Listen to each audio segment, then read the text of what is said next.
Today, we're plunging into a really pivotal moment in American history, the 1868 U.S. presidential election. Yeah, a fascinating time. We've got a great set of sources to help us unpack it all. Things from the National Park Service, the National Archives, with the actual results, Cornell University, National Paralegal College on Reconstruction. Plus Harp Week, the National Museum of American History, looking specifically at black suffrage, which is key. Right, and also analyses from the American Battlefield Trust, Bill of Rights Institute, even some political cartoons from Harp Week, and context on that phrase, waving the bloody shirt.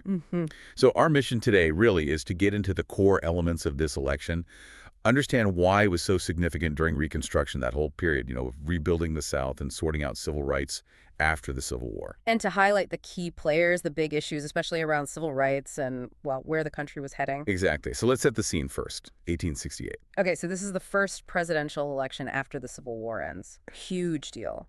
The country must have been in, well, turmoil. Immense transformation, yeah. You've got the 13th Amendment, slavery is abolished, then the 14th Amendment, which grants citizenship to formerly enslaved people. That's now law. But not everything's settled. Not at all. There's intense debate around the proposed 15th Amendment. That's the one dealing with voting rights, specifically tackling racial discrimination in voting. So this election wasn't just about choosing a president. It sounds much bigger. Oh, absolutely. The core question really was about the future of Reconstruction itself. Is the federal government going to stay heavily involved in the South protecting civil rights?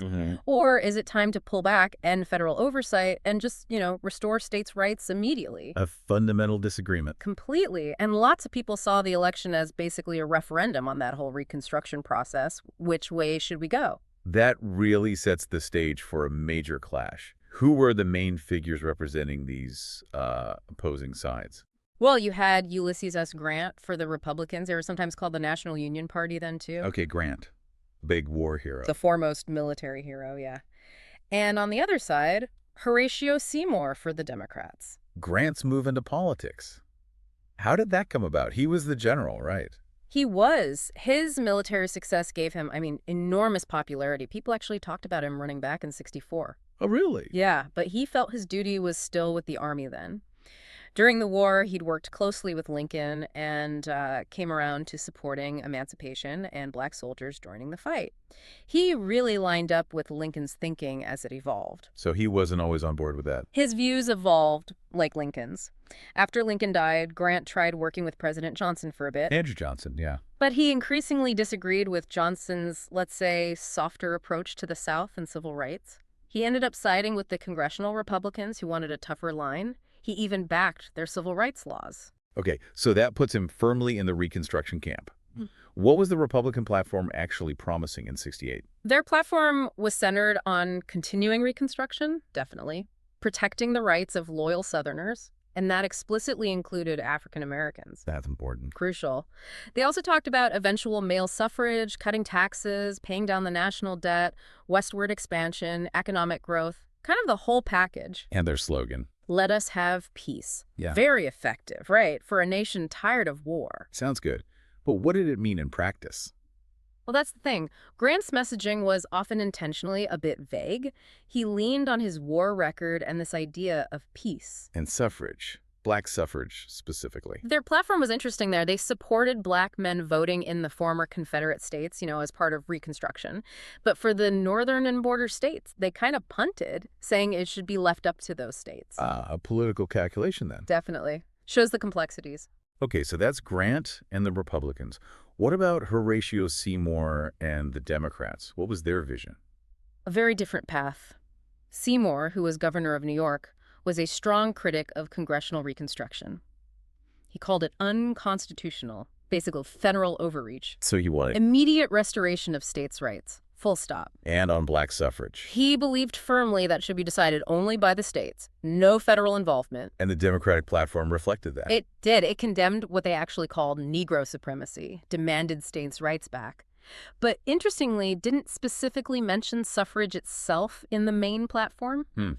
But their stance was clear. Oh, yeah. Especially since Seymour's running mate, Francis P. Blair, Jr., was very openly against black suffrage. No ambiguity there. Wow. Okay, two really starkly different paths for the country. Yeah. How did Grant and Seymour actually get the nominations? For Grant, it was pretty smooth sailing. The Republicans met in Chicago, nominated him unanimously, first ballot, done. No cut. None. And they picked Schuyler Colfax, who'd been Speaker of the House, as VP. Their platform backed congressional reconstruction, praised Lincoln, slammed Johnson, encouraged immigration, promised veterans pensions. Pretty unified. Sounds like it. What about the Democrats? Was it that easy for Seymour? Not at all. Their convention in New York City was much more contentious. They had several potential candidates in the running. Took a while for Seymour to emerge as the nominee. What was their platform focused on? Okay, so they accepted that slavery and secession were over. Had to, really. But they called for Reconstruction to end immediately. And the specific policies? Yeah, things like not renewing the Freedmen's Bureau, that was the agency helping formerly enslaved people, amnesty for former Confederates, and cutting back the military, which was, enforcing Reconstruction down south. So Republicans, keep Reconstruction going federally. Democrats, stop it, give power back to the states. How did that play out in the actual election? Grant won pretty decisively in the Electoral College. He got 214 electoral votes. Seymour got 80. A landslide. In electoral votes, yes, but the popular vote, much, much closer. Grant got about 3 million votes, Seymour around 2.7 million. That is close. Less than 300,000 votes difference. Something like that, yeah. Really tight. And Georgia's votes were contested, but it wouldn't have changed the outcome anyway. And some states didn't vote at all. Right. Mississippi, Texas, and Virginia. They weren't fully readmitted to the Union yet, so they sat this one out. So Grant wins, but that narrow popular vote is really interesting, especially given he was such a huge war hero. What tipped the balance for him? A huge factor, maybe the deciding factor, was the vote of newly freed African-American men in the South. Because they could vote now. In most former Confederate states, yes. The Reconstruction Acts of 1867 had enfranchised them, and they turned out overwhelmingly for Grant and the Republicans. Why the Republicans? Well, they were seen, at least in the South, as the party that had fought for emancipation and was now, through Reconstruction, trying to protect their rights. Makes sense. So this issue of black suffrage seems absolutely central to understanding 1868. It really is. The election was a major flashpoint for this whole question. You have the 14th Amendment saying they're citizens. But citizenship didn't automatically mean the right to vote back then. Exactly. Voting rights were still a huge battle. Republicans, as we said, generally supported it in the South as part of Reconstruction. Democrats mostly opposed it, pushing the states' rights argument. And how did African Americans themselves see the vote? What did it represent to them? Oh, it was seen as absolutely essential, fundamental. It wasn't just symbolic. It was about protecting their freedom, their families, their ability to, build a life they'd fought in the war. Right. And there was that powerful question they raised. Are we good enough to use bullets and not good enough to use ballots? Wow. That puts it very clearly. Their service proved their right to citizenship, including voting. That was precisely their argument. It was a deeply felt claim to full participation in American life. So, black men could vote in the South because of federal laws, the Reconstruction Acts. What about the North and West? That's a really important distinction. It was a very different story there. Northern and Western states were much less enthusiastic about black suffrage. Even after the war. Even after the war. In the mid-1860s, several northern states actually held referendums on granting black men the vote, and they failed. So support for the Union didn't necessarily mean support for racial equality in voting everywhere. Not at all. It shows how deep racial prejudice ran, even outside the South. And it makes Grant's narrow popular win even more significant. It really highlights how much the Republicans relied on that Southern black vote.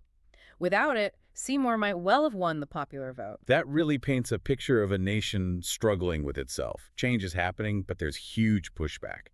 And that pushback wasn't just political debate, was it? There was violence. Yes, sadly, that's a huge part of the story of 1868.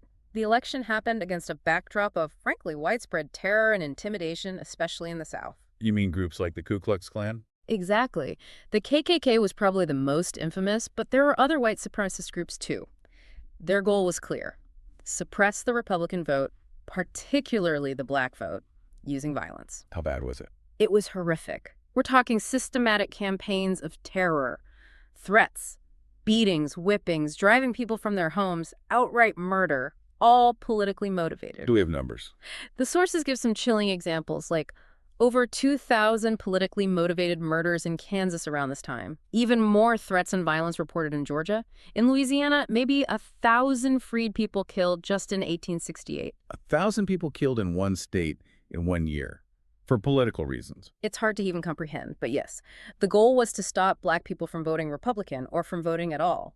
And in many places, it worked. Republican turnout, especially among Black voters, plummeted in areas with high levels of intimidation. We mentioned a political cartoon from Harper's Weekly, the one showing the KKK and the Democratic Party as, like, extensions of the Confederacy. Yes, a powerful image. It linked the current violence directly back to the rebellion.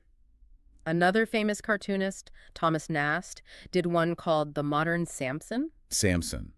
Like the Bible story. Yeah, he used that story to argue that voting rights were the source of Black men's political strength, and the Southern Democrats, like Delilah, were trying to cut that hair, take away the vote, to make them powerless. Strong imagery, visual arguments in a way. Very potent commentary for the time. Okay, another term that comes up a lot with Reconstruction politics is waving the bloody shirt. What was that about? Ah, the bloody shirt. That was basically a political tactic used mostly by Republicans. How did it work? It involved reminding voters, often quite dramatically, about the Civil War, the casualties, the sacrifices, and blaming the Democrats, linking them to the Confederacy and all that bloodshed. Trying to stir up old loyalties and, well, resentments? Exactly. Paint the Democrats as the party of treason, essentially, and rally support for the Republicans as the party that saved the Union. Was it effective? It was, especially right after the war. But by 1868 and later, its power started to fade a bit, as the war itself got further away. But it was definitely part of the 68 campaign rhetoric. Okay, so pulling all these threads together, the candidates, the platforms, Reconstruction, suffrage, the violence, what's the big picture significance of the 1868 election? Why does it matter so much? Well, it was hugely significant because it really set the immediate course for Reconstruction. Grant's win meant that the federal effort to reshape the South and protect civil rights would continue, at least for a while. Despite the close popular vote and the opposition. Despite all that, yes. It gave a kind of mandate, however contested, for that approach. It was also a landmark moment for African-American political participation, a huge step, even with all the violence trying to stop it. And it led to? It really paved the way for the 15th Amendment, which came just a couple of years later in 1870. That amendment specifically barred denying the vote based on race. The election results showing the importance of the Black vote definitely helped push that through. But it also showed problems. Oh, absolutely. It starkly highlighted just how deep the divisions in the country still were. The war was over, but the fight over what kind of nation it would be, especially regarding race and rights, was far from finished. Those issues would echo for decades. Looking at the sources we used, it really hits home that 1868 wasn't just Grant versus Seymour. It felt more like, as a National Park Service source suggests, a real referendum on Reconstruction itself. Absolutely, a battle for the meaning of citizenship, the future direction of the nation after this massive upheaval of the war. And our discussion really brings out that complexity, doesn't it? The political maneuvering, the genuine, hard-won progress on civil rights for Black men, but also the incredibly violent backlash against it. Yeah, it's that constant tension, isn't it, between progress and resistance. 1868 really forces you to think about how difficult it is to build a truly inclusive democracy, especially after conflict and, deep-seated injustice. Raises questions that still feel relevant today about ensuring rights and dealing with forces that try to undermine democracy. It really does. The challenges echo.